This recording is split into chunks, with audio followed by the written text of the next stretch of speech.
Hi there. Today we are going to look at how to enter the secret place, and we're going to look at a key kingdom intention for your life, God's desire to take you into a deep place of intimacy. This place can be called the secret place. And as we unlock the Song of Song, chapter 1, verse 4 together, we're going to learn how our heart responds to being loved and how this experience transforms us. We read, "Take me away with you, let us hurry. Let the king bring me into his chambers." And the friends say, "We rejoice and we delight in you. We will praise your love more than wine." And then she responds to her friends by saying how right they are to adore you. So we're going to start with the invitation that is found in this verse. Let the king bring me into his chambers. In other translations, we read bedroom. And the chambers being a private place with a uniquely private experience of intimacy. There is a sense in this verse that this experience is so desirable that our young woman representing us is wanting to hurry into this space. In other translations, we read, "Draw me away after you and let us run together." When we begin to experience the delight that can be found in this place toward us, it awakens in us a hunger which can be likened to the experience that a couple have when they begin to romance one another. In this space, Jesus begins to unveil mysteries that minister to our heart, and he begins to answer our own deep longings in relation to our true identity. The wonder of all of this is that our hearts were designed to feel this wooed. Author Tom Mont writes, "Romantic intoxication causes you to become your best self, not your worst.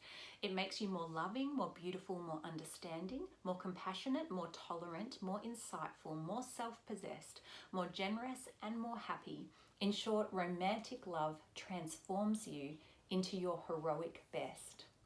So as people, we long, we pursue, and we chase the knowledge and the experience of being loved. So much so that in our natural, when we feel that our relationships seem to no longer offer us an experience of being loved, we can try and move into a position where we solve this for ourselves by chasing after new experiences that may once again meet that deep need to be loved and to be desired.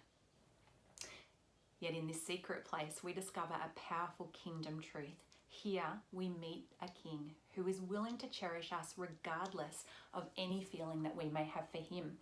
He understands that human love grows well and responds in the place of being loved. And so he willingly, and despite the personal cost to himself, chooses every day to love us first.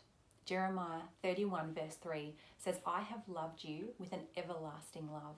I have drawn you with unfailing kindness." As we read in this verse, when we ask Jesus to hurry us to that place of intimacy, we come into agreement and align ourselves with his plans for the safeguard and the security of our heart. It's no mistake that the safeguard and security of one's heart is a part of the kingdom pattern designed to be mirrored in the intimacy of marriage between a husband and wife. So the second thing that we can note about this verse is again the mention of wine.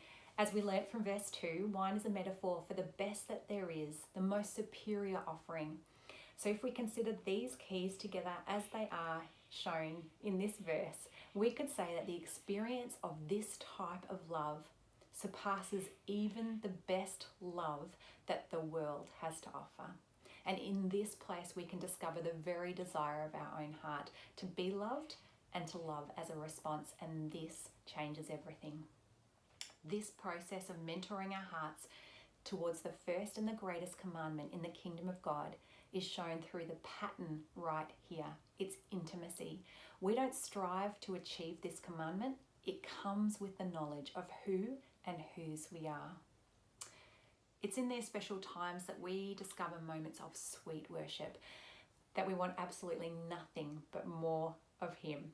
And these intimate seasons are so special that they are worth running towards. So next I want to quickly look at the reference in both this verse and in some translations, this verse in some translations, and the last verse, which both mention the youthfulness of the women. There is a key that we can unlock here about the immaturity of this season. And in this case, immaturity or youthfulness is not actually a criticism. It's just that there is a pattern to our relationships. And right now, the good news is that we're in chapter 1. We're at the beginning, and this is going to be an important thing to note as we continue further in the song. In this verse, we lastly capture a sense of celebration felt when another discovers this wonderful love of God for themselves.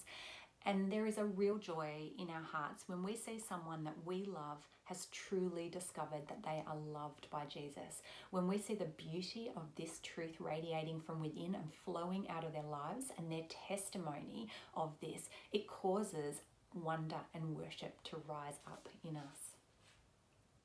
So each time we meet to look at a verse, I'm going to include an activation for your day or the coming week. Today, I would like to invite you to set your timer for a short amount of time.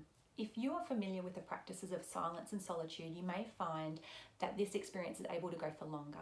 But I suggest just 5 or 10 minute window for beginners, and but you actually choose what works for you. Move yourself into a comfortable position and start with 3 deep breaths, noticing how your body feels as you breathe. Pray out loud, Lord, draw me to you.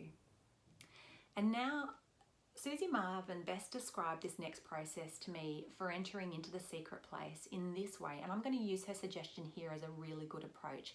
She says, I find that my most effective way to enter in is thanking God. Just thank you over and over, even though my mind and my feelings are tangled. After a little while, I start becoming aware of all that I'm thanking God for, and my mind comes into alignment and I'm aware of His presence. She says this may not be always in that order.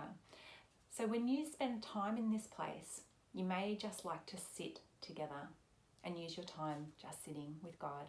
You may like to ask God what He sees in you, and you may like to tell Him what you see in Him. If you sense anything, just take a moment after your timer runs out to note this down in the journal. But again, it's not striving. We're not trying to achieve anything other than just being together. Have a go practicing this regularly during the week ahead. And if you feel ready to explore more about silence and solitude, then I would encourage you to search out a copy of the book Invitation to Silence and Solitude by Ruth Haley Barton. It's an easy read and it's full of easy explanation and practices for entering into the secret place. My song suggestion this week is A Little Longer by Jen Johnson and Bethel Music. I'm going to include the link for you, and if you're watching on YouTube, the song should actually appear on the left-hand side of this screen. For further reading this week, I encourage you to check out Song of Song chapter 1 verse 4 in the Passion Translation. Also check out Matthew 22 verse 37 and 38, Psalm 73 verse 25 and 26 in the Passion Translation, and Zephaniah 3 verse 17. See you next time.